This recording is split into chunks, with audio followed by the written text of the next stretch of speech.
understand your vision, they understand your programs, and they understand the bottom-up economic transformation agenda. Thank you very much, Mr. Deputy President. Let's take our seats. Thank you very much. Once they have understood the plan, they will make your work very easy.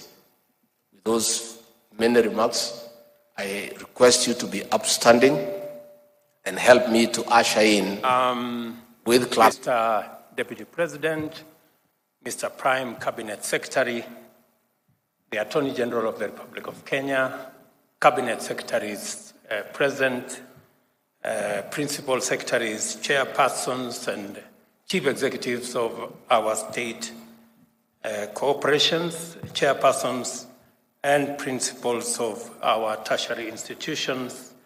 Ladies and gentlemen, good morning. Good afternoon. Today we witness the culmination of the annual performance contracting cycle and the commencement of analysis, reflection, and improvement of future performance on the basis of evidence-based evaluation and feedback. Although the performance management framework is now in the 19th annual cycle, it is important to note that it emphatically and systematically incorporates, articulates, and enforces the values and principles of public service as laid down in Article 232 of the Constitution of Kenya, and thereby enables the public service to become the foremost champion of the national values and principles of governance set out in Article 10 of our Constitution. We must do our part in full to ensure that this event and the process it represents underscores high professional standards, highlights efficient, effective, and economic use of resources, demonstrates responsiveness, promptness, effectiveness, impartiality, and equity in service provision, enhances transparency and accountability, and promotes meritocracy, inclusivity, and diversity. The imperative of ensuring that the provisions of the public service to citizens meets a specified constitutional threshold makes it inevitable for us to insist upon a more standardized, rational, and evidence-based management regime. Last week, I engaged public servants about the constitutional stipulations regarding how government goes about the task of realizing citizens' expectations through the public service. In our constitutional dispensation, the public service is configured to become the optimal instrument to effectively mediate between the government's commitments and citizens' aspirations. In formulating the bottom-up economic transformation agenda, we went to great lengths to conduct exhaustive consultations with Kenyans throughout the country. These consultations enabled us formulate the policy and strategic basis of our manifesto, as well as formal charters containing actionable commitments to be implemented through the bottom-up economic transformation agenda. We understand our governing mandate to be anchored on the deep understanding we have with the people of Kenya, and that my performance contract as president is set out in the Constitution and the agenda I sold with my team to the people of Kenya. My performance contract, therefore, sets out targets that the government must achieve in feeding every Kenyan, providing affordable housing throughout the country, achieving the universal health coverage, establishing necessary infrastructure for the expansive growth of the digital and creative economies, as well as creating millions of jobs through aggressive expansion of micro, small, and medium enterprises, including industrialization.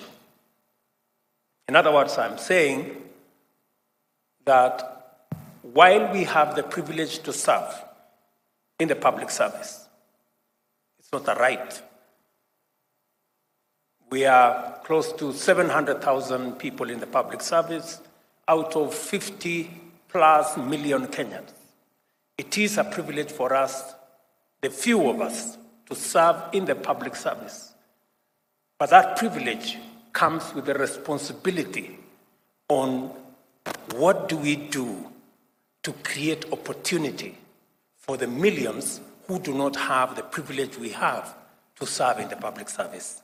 What is it that we are going to do so that they too can have an opportunity to work, to get a job, to do a business, and to go about their lives as the rest of us are doing? And that comes with huge responsibility on each and every one of us that have the privilege to serve in the public service. We understand our governing mandate, as I have said. And as I have said, my performance contracts, therefore, sets out targets that the government must achieve. My team in the executive assists me in the performance of this contract through contracted delegation as authorized in the Constitution, and the programs, projects, and tasks required to be performed are relayed onward to various departments and agencies under ministries. Under Article 132(3)(b), I shall exercise my mandate to direct and coordinate the functions of these ministries and government departments, thereby ensuring that your effective performance satisfies the government's contractual obligation with the people of Kenya.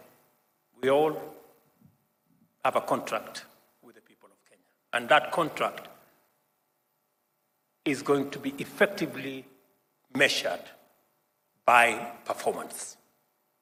And I agree that that performance must be measured. In other words, you will have all the necessary authority and support to deliver successfully, because through you, I am committed in every item indicated during my performance evaluation when I return to the people to seek a fresh mandate. Therefore, oversee the execution of government mandate to the highest degree of achievement and the best level of performance. I know we have had to have some very unpleasant discussions with many of you on many occasions. I've had to make telephone calls. We've had to engage in various ways. We've had sometimes very interesting conversations. And I must commend many public servants who put in their very best. And I see it, and we witness it, and the people of Kenya feel it. I know that we've also had occasions when we haven't quite been in very good terms. And we've had to, do what we have to do. Let me give you maybe a few examples. I must commend the partnership between the ministry responsible for the Hustler Fund. In a record 3 months, we were able to put together with the private sector. I must commend the CEO of Safaricom, the CEO of Airtel, the CEO of Telecom Kenya. They came through, sat on a table with us, and in a record 90 days, we had a product that today 7 million Kenyans are borrowing every day and repaying. We have a product that has given us the opportunity to lend 26 billion shillings in a record 5 months. We have saved close to 1.3 billion, and we have 7 million Kenyans borrowing daily on that platform. I know many people have asked me, especially those of us in the political class, that how can we have such a successful product and we are not making enough political, noise around it so that people know it is happening. I want to tell you, relax. 7 million Kenyans know what that program is doing to them. Let me also, in a very special way, just commend some of our performers. My economic advisor, David Ndi, Mohammed Hassan, Davis Chirchir, and the young man at EPRA, those 4 gentlemen have done something phenomenal in our country. They have managed to put together a program that has taken us away from looking for $500 million every month to buy our fuel needs, which was slowly snowballing into a crisis. Today, as a country, we can buy fuel in Kenya shillings, something that many people never thought it would be possible. Again, I want to commend these good people. And let me tell you that from this month of April, all our fuel marketers and all the people in that space, they will be able to buy our products, fuel products, in Kenya shillings. And it will remove pressure on our dollars. In fact, in the next 1 month or so, you will see dollars coming down, the exchange rate coming down in a very phenomenal way. In fact, in my estimation, in the next couple of months, the exchange rate will come below 120 shillings. Maybe 115, you never know. So, and these are outstanding actions of public servants who are contributing towards what our citizens are expecting. Let me also, commend one lady. I don't know whether Pamela Mutua is here, of KNTC. I don't know whether she's here. That lady, we must clap for her in absence. Because we are managing a situation in the country, and we have to buy these items from or the private sector and other players. As I was, working with this lady on fertilizer and telling her we must bring down the prices, I was telling her we must bring down the prices of how much we are buying the food items. In the course of doing all that, we have some not very good people. I must say this. We have some not very good people sitting somewhere in another ministry, a department called Public Works. And those people in a department, I don't know, called Materials Department or something, Supplies Department, the people in that supplies place, they were busy increasing the price of commodities. Imagine, in the middle of a food crisis, somebody is sitting in a public office and, negotiating himself and, trying to take advantage of a problem. And they were increasing the prices, imagine, of supply of some of these items. I don't know, rice was going up from 5,000 to 7,200. So this lady tells me, but Mr. President, Why is the government telling us to increase the price at which we buy rice from 5,000 to 7,000? This is not the private sector telling us. It is people sitting in government. Those people in that department supplies. Tutawashtaki kwa Mungu. Surely, that is how, and that is why I say the people who do well, the people who serve with dignity and public servant. As we consider the results of the evaluation and feedback, we also have to deliberate with greater intention about the design of the forthcoming performance contracts, their implementation and evaluation. Above and beyond the broader constitutional obligations and the strategic objectives in terms of our plan, I am very keen to observe how the next performance management cycle enhances the realization of the national values and principles of governance throughout government, at all levels of governance, and in all parts of the country.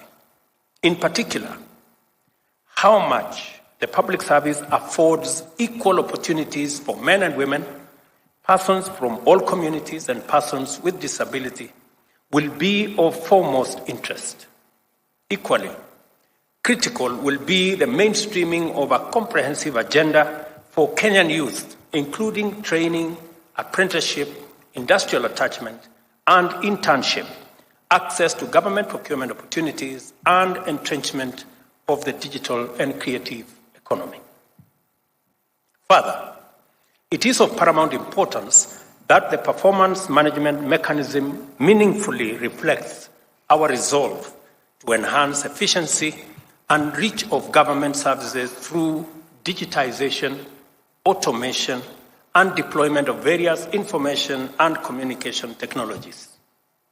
Kenya is a regional, continental, and global champion of a just transition to clean, green industrialization.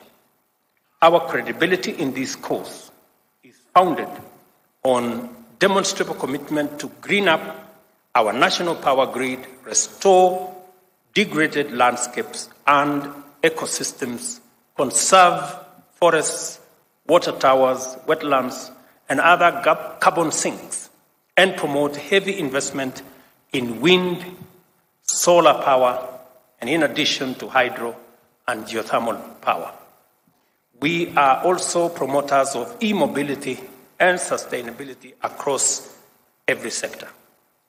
This magnitude of our commitment to the green agenda is further demonstrated by the fact that Kenya will host the Africa Climate Action Summit in Nairobi between 4th and 6th of September this year. I therefore expect our performance management framework to incorporate commitments that are consistent with our obligation under Article 42 and 69 and commensurate with our credentials as a global leader in green industrialization.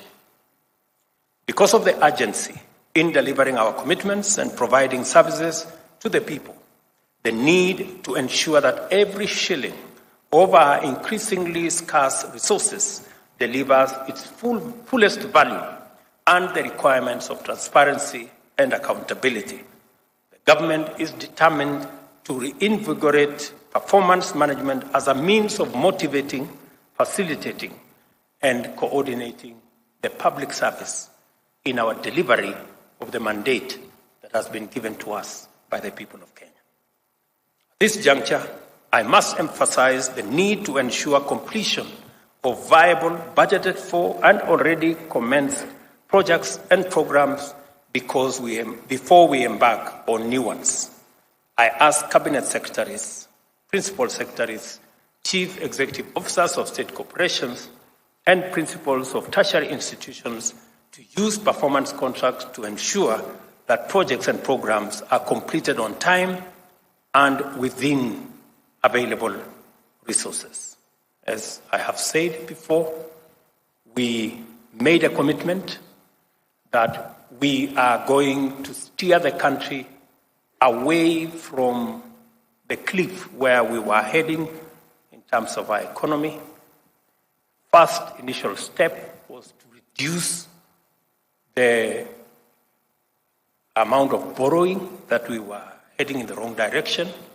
We did decide as a government that though we had agreed with our development partners, including our multilateral lenders, on a fiscal deficit of 6.2% of GDP, we deliberately decided that we're going to come down to 5.7% of GDP as our commitment to a new trajectory of ensuring that Kenya lives within its means. And as a government, we live within our means.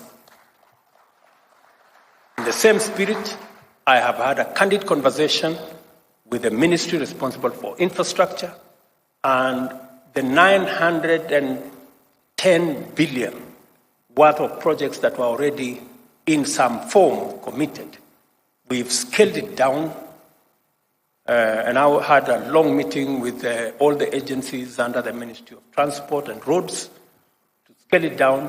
I think we have shaved another 250 billion out of that so that we can stagger the projects, deliver on the ones that are of immediate, already started and rolling, and then do the others later. We will not do that. We will look for our taxes, and I want to commend the Kenya Revenue Authority for what they are doing. They are today at 95% of their commitment. Thank you, Madam Acting Commissioner. They are doing a wonderful job in a very difficult terrain. We have experience of people who are not used to paying taxes. But we have said that this is no longer going to be the animal farm. All of us are going to pay. So again, let me say that that is now behind us. We are moving in the right direction, but to assure the country that we will not continue the old tradition of borrowing money to pay recurrent expenditure, to pay salaries. We are going to pay salaries from our own resources. We are going to carry out our recurrent expenditure using our own resources. And we have moved our fiscal deficit to 5.7%. Our target is to take it to 5% next year and 4.4% the following year, so that we can work within the parameters of the resources that we can raise as we grow our own tax revenue. I have also instructed the Treasury to look at all the taxes, to have a tax review of all the taxes. There are some taxes we certainly are going to reduce in the coming budget, because some of the taxes are punitive and they actually encourage more dodging than paying and compliance, so that we can make it much more easy for citizens, corporates, and all the people that work with us to comply with taxes. Institutionalizing performance management is both desirable and rational. This is the rationale behind the decision to assign the government's performance contracting mechanism to the Public Service Performance Management Unit in the Office of the Prime Cabinet Secretary, and I am confident that we shall all begin to experience considerable improvement in public service delivery. As we hold the rest of public service to account on this matter, I will definitely hold the Honorable Musalia Mudavadi also on a performance contract to make sure that this actually happens.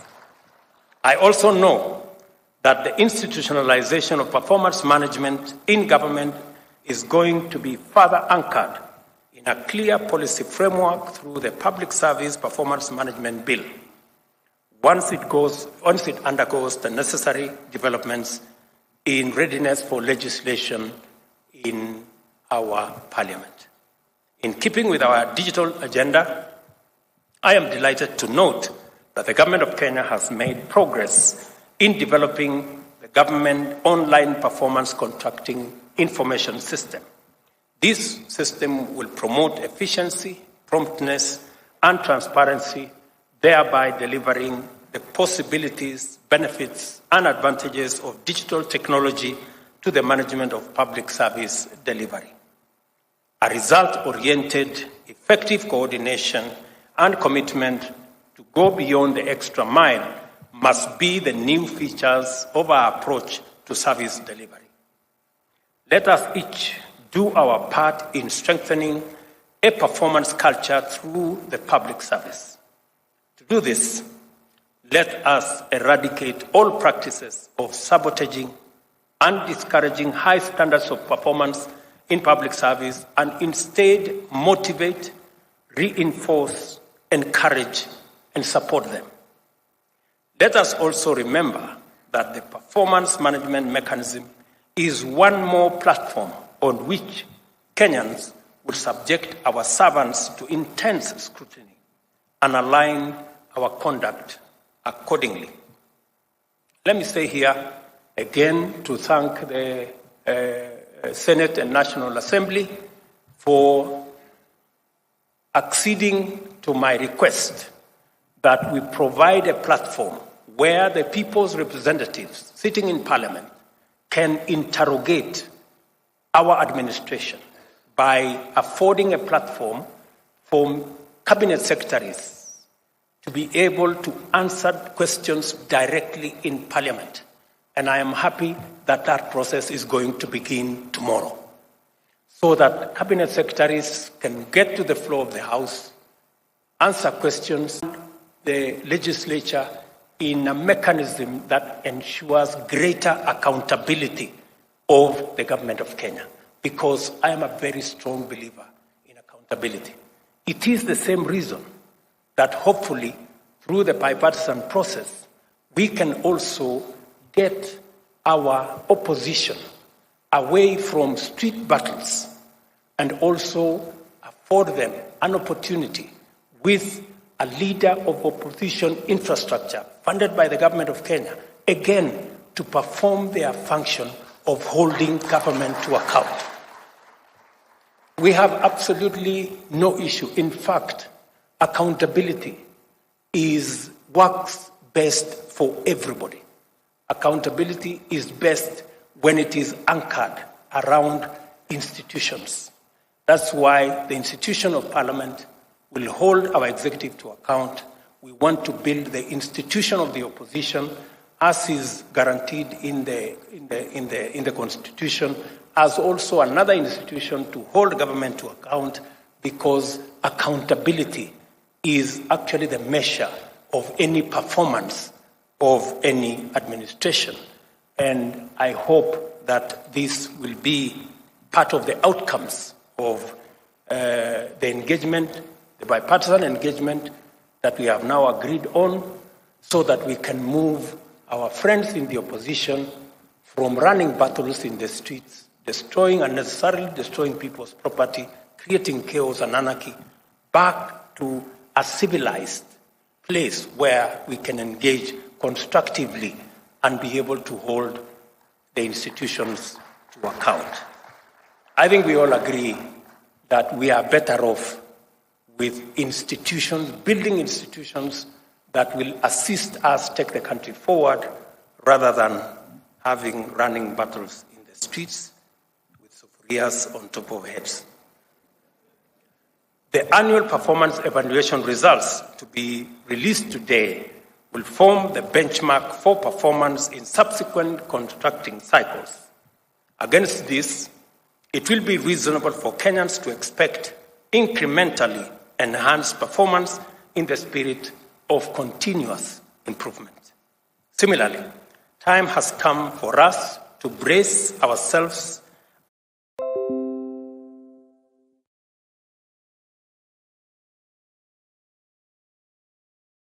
release the results and report on evaluation of performance of ministries, state corporations, and tertiary institutions for the financial year 2021-2022. Asanteni sana. Thank you very much. God bless you, and God bless our great country. Asanteni sana.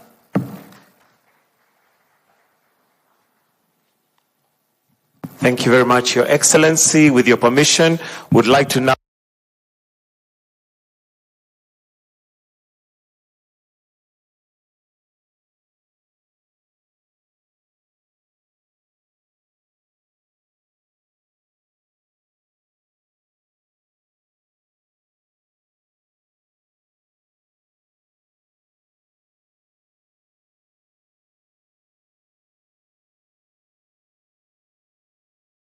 take your seats, ladies and gentlemen, so that we can all have a clear view of this.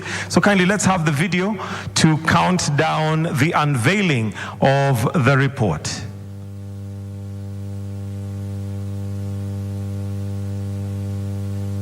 All right, Your Excellency, you may.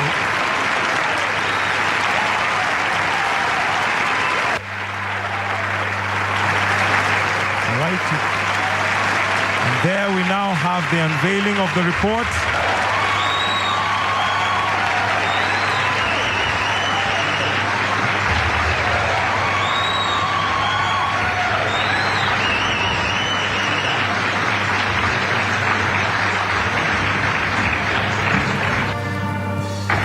Ladies and gentlemen, we now have the report on evaluation of the performance of ministries, state corporations, and tertiary institutions for the financial year 2021-2022, officially unveiled by His Excellency, the President. All right, Your Excellency, if I may, for the sake of photos, if we can just come up to the stage kindly. If we have the reports, one will be handed over to His Excellency by the Prime Cabinet Secretary, and also another handed over through the Deputy President by the Prime Cabinet Secretary. Then after that, we shall proceed to where we'll have some pictures taken. We also have some trophies that are going to be awarded. So for the sake of photos, kindly let's have that. Wonderful. Tuwapigie makofi tafadhali.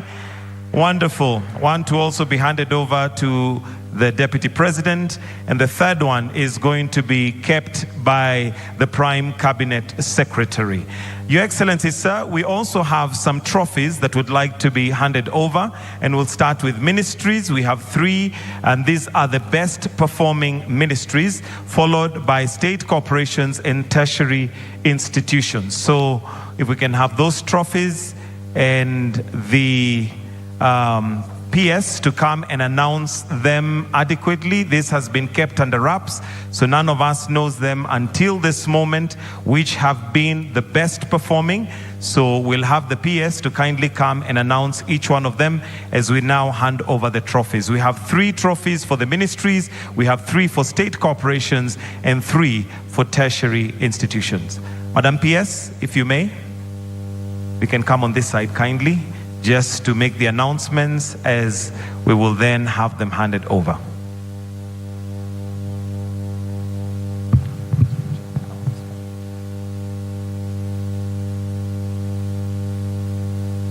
First certificate goes to Ministry of Defense.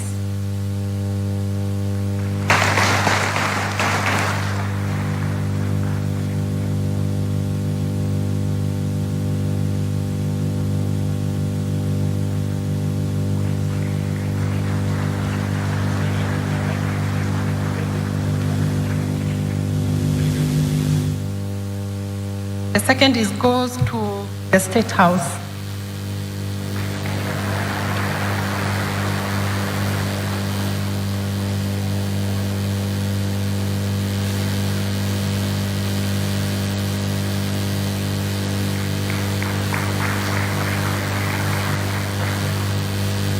And the third, under the category of the ministries, goes to the Ministry of Energy.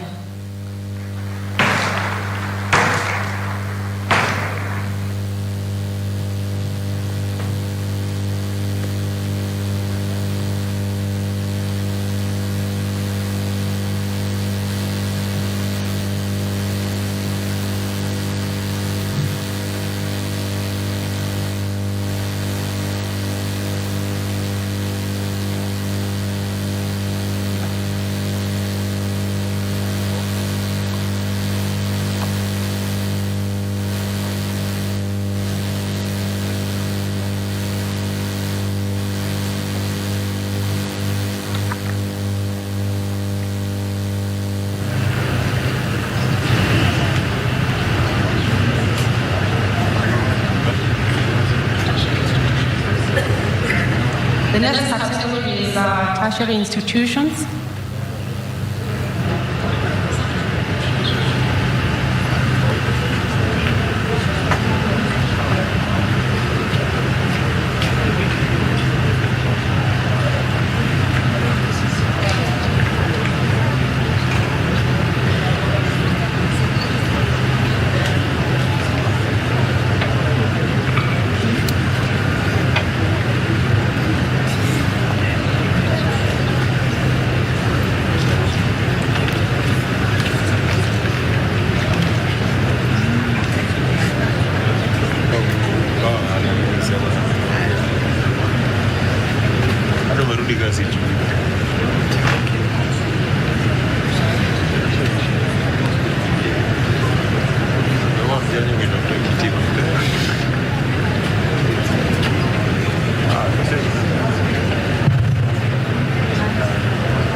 We have the University of Embu.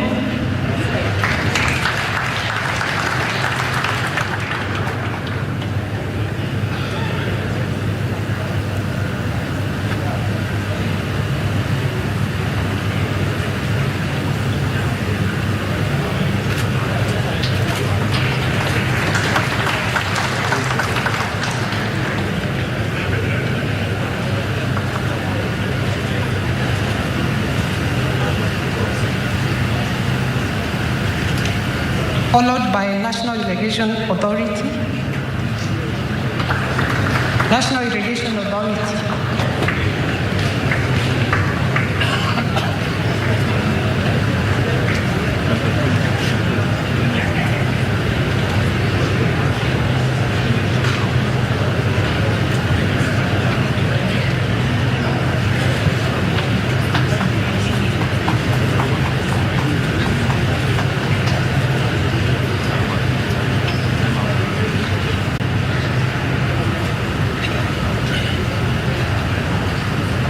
Kenyatta University Research Referral and Technical.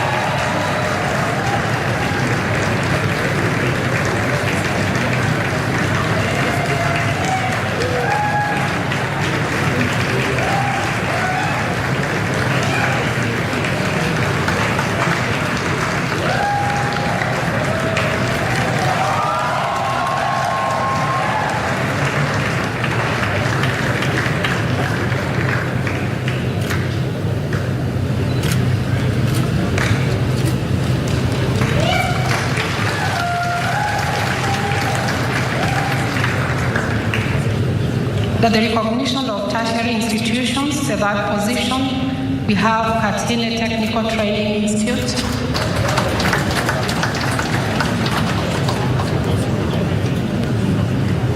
Katine Technical Training Institute.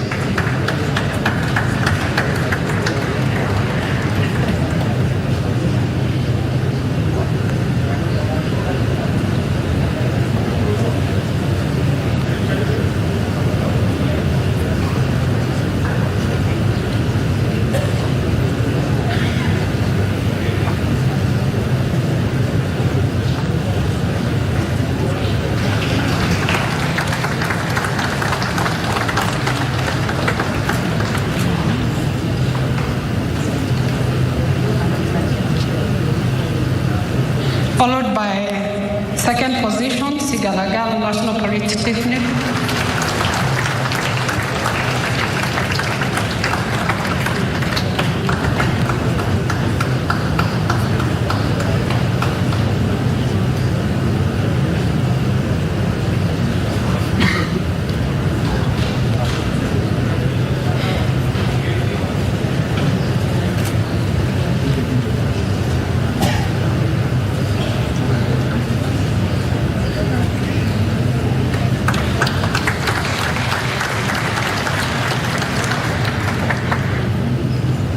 And the first position for the tertiary institutions goes to Karumo Technical Training Institute.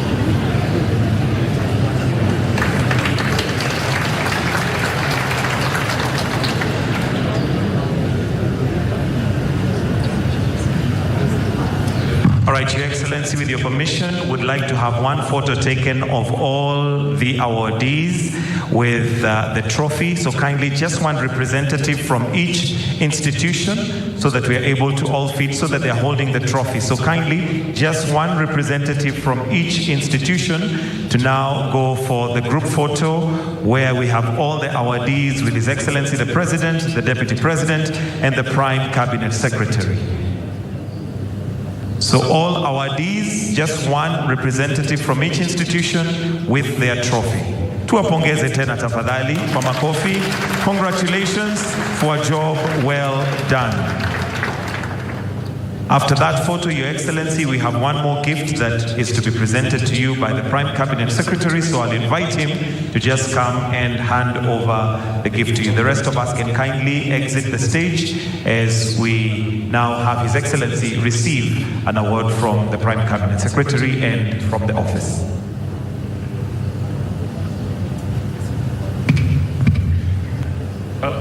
Your Excellency, this is a small citation. It reads as follows. Your Excellency, Dr. William Samoei Ruto, President of the Republic of Kenya and Commander-in-Chief of the Defense Forces, I present to you this token of appreciation. It symbolizes a Moran who is alert and keeping watch. It is in appreciation of rejuvenating performance contracting as a flagship performance management tool in the public service. Asante sana.